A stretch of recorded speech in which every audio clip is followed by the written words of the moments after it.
अगर तुम्हारी गर्लफ्रेंड अपनी वैल्यू इंस्टाग्राम लाइक और कमेंट से तय करती है, अगर हर वक्त वो अपनी फोटो खिंचवा रही है या सेल्फी ले रही है, तरह तरह के फिल्टर्स लगाकर उन पर कमेंट्स का इंतजार कर रही है, अब ये तुम्हारी मर्जी है कि इससे दूरी बनानी है या अपनी कब्र खुदवानी है।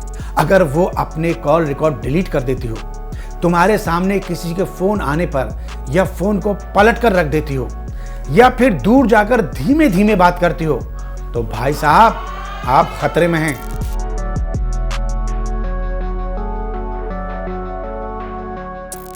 प्यार अंधा था या मैं, ये आज भी सवाल है।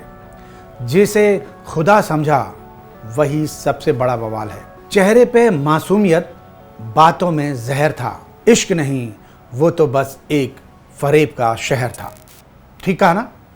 और हुआ भी यही है। तो तुम देख रहे हो हमारा लॉजिक वाला वीडियो, जिससे मैं तुम्हारी अक्ल और आंखों दोनों पर पड़ा पर्दा हटा रहा हूं, ताकि तुम वो देख सको जो तुम नहीं देख पा रहे हो। और वो है उस लड़की में रेड फ्लैग, जिसकी सारी कमियां तुम नज़रअंदाज करके अपनी और अपने परिवार की ज़िंदगी झंड करने जा रहे हो। तुम भी उसी राह पर हो जिसकी मंजिल या तो वो नीला ड्रम है, या पंखा, या फिर एलिमनी की रकम जुटाना। इसीलिए अगर बचकर रहना है तो हमारा चैनल सब्सक्राइब करो और वीडियो को शेयर और लाइक करो। कामयाबी की करो तैयारी, हम सिखाएंगे दुनियादारी। देखो, प्यार में पढ़ना आसान है, लेकिन यही प्यार कई बार जी का जंजाल बन जाता है, क्योंकि तुम या तो इतने भोले हो कि तुम तूफान से पहले उसकी आहट को समझ नहीं पाते हो, या फिर इतने बेवकूफ़ कि जानते बूझते खतरे की घंटी को नज़रअंदाज कर देते हो। तो भाई, हम ये कहते हैं कि सोए हुए को जगाना तो आसान है, पर जो सोने का नाटक कर रहा हो उसका कुछ नहीं किया जा सकता। जो लोग सच में भोले हैं, ये वीडियो उनके लिए है, और जो सिर पर कफन बांधकर सब कुछ लुटाने पर आमादा हैं, उनका कुछ नहीं कर सकते। क्या तुम्हारी गर्लफ्रेंड भी तुमको बार बार गुस्से में ब्रेकअप की धमकी देती है, या फिर टाइम के साथ साथ हर छोटी मोटी बात पर रोने धोने का, चिल्लाने का सिलसिला शुरू हो चुका है? तो समझ लो मेरे दोस्त कि तुम डेली सोप में फंस गए हो, जहां आदमियों को बोलने की इजाज़त नहीं होती। अब फैसला तुम्हारा है कि ये सीरियल यहीं ख़त्म करना है, या फिर ड्रामा क्वीन का ड्रामा ताउम्र झेलते रहना है। ये याद रखना कि आज के माहौल में मानसिक शांति सबसे बड़ी चीज़ है। पर अगर तुम्हारी गर्लफ्रेंड खुद ही क्योस में है, तो धीरे धीरे उसकी आग में तुम भी जल जाओगे। डिसफंक्शनल फैमिली यानी एक टूटा हुआ परिवार। तुम अगर किसी ऐसी लड़की से रिलेशन में हो, तो तुमको फूंक फूंक कर कदम रखने चाहिए, क्योंकि लड़की जो अपने खुद के माता पिता की इज्जत नहीं करती, वो तुम्हारे घर आकर भी तुम्हारे माँ बाप की बेइज्जती ही करने वाली है। और अगर तुमको लगता है कि तुम उसको सुधार सकते हो, तो बेटे, आप आने वाले जीवन में अपनी माँ बहन कराने के लिए तैयार रहिए। ऑल द बेस्ट बेटे। Social media validation.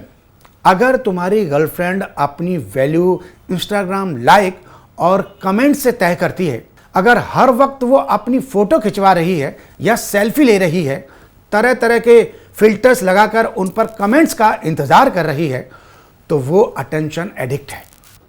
तो जो खुद ही दुनिया की नज़रों की भूखी हो, उसके लिए तरह तरह की ड्रेस पहनती हो, तो उसे सिर्फ तुम्हारी नज़रें क्या सुकून दे पाएंगी? इस चीज़ को तुम कॉमन समझकर इग्नोर कर देते हो। पर मेरी यही बात तुम्हें समझ आएगी जब वो शादी के बाद तुम्हें रील्स के चक्कर में इग्नोर करेगी। अब ये तुम्हारी मर्जी है कि इससे दूरी बनानी है या अपनी कब्र खुदवानी है। हमेशा विक्टिम कार्ड खेलती है। लड़कियों की कभी गलती न मानने की आदत। ज़्यादातर लौंडों को बहुत क्यूट लगा करती हैं, पर अगर तुम बहुत दिन से उसके साथ हो और शुरू से एक पैटर्न देख रहे हो कि वो कभी किसी चीज़ की जिम्मेदारी खुद पर नहीं लेती, वो हर चीज़ का दोष अपने माँ बाप, भाई बहन, अगल बगल वालों या तुम पर डाले, तो समझ जाओ कि तुम्हारी दुर्गति होनी तय है। क्योंकि हमेशा विक्टिम कार्ड खेलते रहना टॉक्सिक लोगों का बेसिक नेचर होता है। और रिलेशनशिप में दो मैच्योर इंसान होने चाहिए, न कि एक समझदार और एक हमेशा विक्टिम बनने वाला। अब ये तुम पर है कि तुम इस जहर को पी जाते हो या अपनी जिंदगी को जी जाते हो। ये ठीक है कि लोग अपनी सारी बातें अपने पार्टनर के सामने जाहिर नहीं कर सकते, मगर तुम्हारी गर्लफ्रेंड हर छोटी छोटी बात पर अगर झूठ बोले तो समझ लो कि दाल में कुछ तो काला है। अगर वो अपने कॉल रिकॉर्ड डिलीट कर देती हो, तुम्हारे सामने किसी के फोन आने पर या फोन को पलट कर रख देती हो, या फिर दूर जाकर धीमे धीमे बात करती हो, तो भाई साहब आप खतरे में हैं, क्योंकि प्यार और झूठ कभी एक साथ नहीं चल सकते। भरोसे के बिना रिश्ता सिर्फ बोझ बनता है, और तुम अगर ये बोझ ता जिंदगी उठाना चाहते हो तो तुम्हारा केवल भगवान ही मालिक है। इमोशनली मैनिपुलेट, क्या वो तुम्हें बार बार गिल्टी फील कराती है? कभी एकदम से प्यार जताती है, फिर कई दिनों के लिए गोल होकर तुम्हें तड़पाती है, कभी एकदम से पॉसेसिव हो जाती है, तुम्हारा फोन चेक करने लग जाती है। मतलब इतने दिन उसके साथ रिलेशनशिप में रहने के बावजूद तुम उसका असल नेचर जानने में नाकामयाब रहे, तो समझो कि बर्बादी की कगार पर खड़े हो। ऐसी लड़की को अपनाना सबसे बड़ी भूल है, और उस पर टाइम इन्वेस्ट करना मेहनत फिजूल है। तुम्हारे सपने उसकी नज़र में धूल बराबर हैं। कभी तुम्हारे साथ ऐसा हुआ है कि तुम ऑफिस का कोई काम कर रहे हो या फिर किसी एग्ज़ाम की तैयारी कर रहे हो, और उसने कहा हो कि इतनी पढ़ाई की या इतना काम करने की ज़रूरत क्या है, या फिर तुम उससे कहो कि मैं सिंगर, एक्टर्स, आईएएस कुछ भी बनना चाहता हूँ, और वो तुम पर हंसने लग जाए या तुम्हें अलग अलग नामों से पुकारने लगे, तो समझ जाना कि वो पार्टनर नहीं है, तुम्हारे गले का पत्थर है। क्योंकि असली साथी तो वो होता है जो तुम्हारी उड़ान और तुम्हारे हौसले को पंख देता है। ऐसी गर्लफ्रेंड का क्या फ़ायदा जो तुम्हारी पंख काट दे। पैसों को लेकर लापरवाह रवैया, हालांकि ये सबसे पहला पॉइंट होना चाहिए, लेकिन मैं इसको बाद में लेकर आया हूँ, क्योंकि ज़्यादातर लोग इस बात से वाकिफ़ ही हैं। तुम्हारी गर्लफ्रेंड अगर अपने पैसे को सोना और तुम्हारे पैसे को मिट्टी समझ रही है, तो समझो कि तुम्हारा बड़ा वाला कटेगा।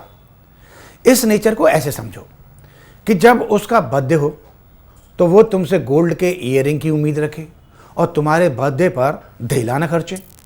रेस्टोरेंट में जब बिल देने का नंबर तुम्हारा हो तो महंगे से महंगा आइटम चबा जाए, पर जब बिल खुद देने का नंबर आए तो एक चाय पीकर भूख मिटा ले। तो भाई ये समझ लो कि ये शादी के बाद तुम्हारा कांड होने वाला है। अब तुम्हें एक खाता अलग से खोल लेना चाहिए। अरे भाई, वकील का खर्चा करने और मुआवजा देने के लिए वो हर चीज़ में दूसरों से तुम्हारा कंपैरिजन करती है। ये कहा जाता है कि लड़कियां अक्सर अपने होने वाले जीवन साथी में अपने पिता का अक्स ढूंढती हैं। वो चाहती हैं कि उनका पति भी एक प्रोटेक्टर हो जो उनको ज़माने के सितम से बचाए। यहाँ तक बात समझ में आती है, पर कई बार देखने में आता है कि कुछ लड़कियां अपने बाप से अपने बॉयफ्रेंड को बात बात में कंपेयर करने लगती हैं। और बाप तो छोड़ो, कई खिलाड़ी ने तो अपने एक्स बॉयफ्रेंड से भी कंपेयर करती हैं। और जो सिंप बॉयफ्रेंड होते हैं ना, वो उनके जाल में फंस भी जाते हैं।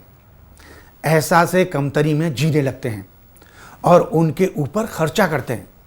अगर तुम भी ऐसे ही प्यार के वहम में फंसे हो तो समझो कि तुम्हारी लंका लग चुकी है और तुम्हारे जीवन में बस दूसरों से कंपेयर होकर जलील होना लिखा है। तुम्हारी प्रॉब्लम का मजाक बनाती है। देखो भाई, वक्त हमेशा एक जैसा नहीं रहता, कभी नरम तो कभी गरम, कभी ऊपर कभी नीचे। जीवन की लहर ऐसे ही चलती है। आज खुशी है तो गम भी होगा। और तुम्हारे हल्के वक्त में अगर तुम्हारी गर्लफ्रेंड तुमसे दो मीठे बोल न बोल पाए और उसकी बजाय तुम्हारा मजाक उड़ाए, तुमसे कहे कि मर्द बनो मर्द, तो वो साथी नहीं है, इमोशनल बोझ है। जब तुम बीमार हो, परेशान हो और वो गायब हो जाती है या कहती है मैं क्यों झेलूं ये सब, तो वो पार्टनर नहीं, फेयर वेदर फ्रेंड है। दरअसल प्यार तो वो है जो हर समय तुम्हारे साथ खड़ा रहे, इसके अलावा सब दिखावा है। बस ये जान लो कि हर इंसान परफेक्ट नहीं होता, लेकिन कुछ पैटर्न्स होते हैं जो आगे चलकर ज़िंदगी खराब कर सकते हैं। इसलिए कमिटमेंट करने से पहले सोचो, क्या ये रिश्ता तुम्हें खुशी देगा या स्ट्रेस। बात अगर अच्छी लगी हो तो कमेंट सेक्शन में ज़रूर लिखना। तो ये था आज का ज्ञान। कल फिर हाजिर होंगे, तब तक के लिए वंदे मातरम, जय श्री राम।